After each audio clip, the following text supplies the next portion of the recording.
been worse.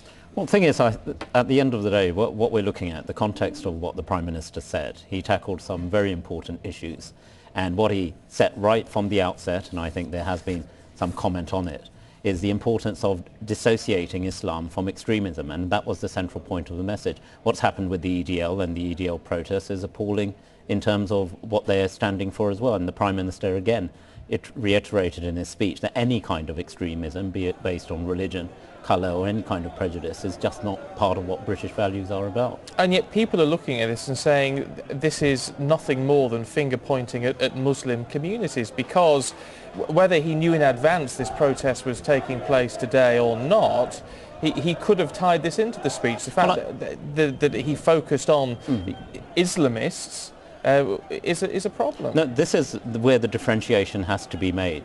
Mr. Cameron, the Prime Minister, was very clear right from the outset that Islam and extremism are two separate things. And he said that right at the start of his speech, right up there. So let's be quite clear. And he talked about 1 billion Muslims across the world, the majority of whom practice the faith of Islam, which by definition means peace, peacefully.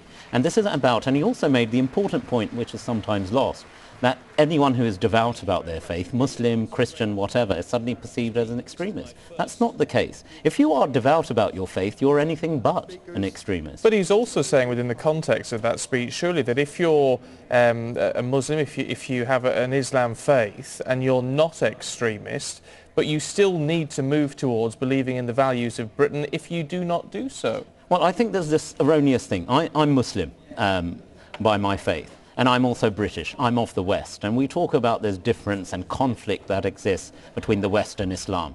Am I self-conflicted? Of course not.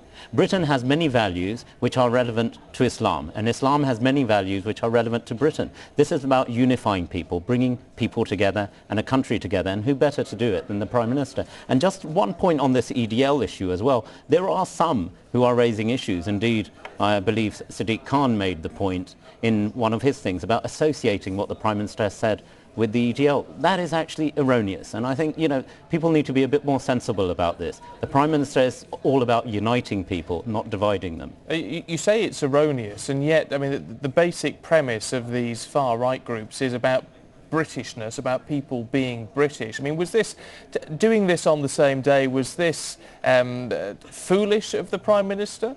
Well, the thing is, that Britain is a country. A lot of things happen around Britain on the same day.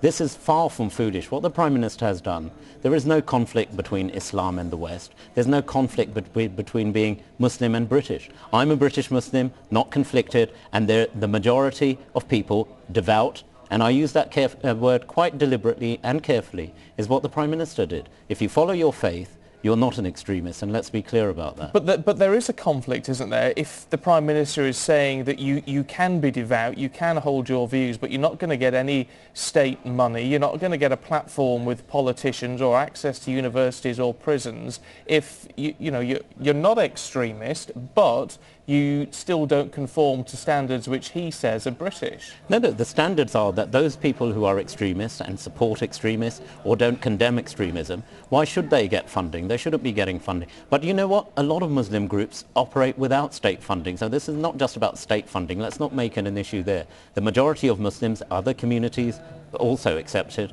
operate in Britain, work in Britain, born in Britain, live together peacefully, with harmony, and that's exactly what the Prime Minister wanted to say today, and I think he did. Lord Ahmed, good to get your views. Thank you very much indeed.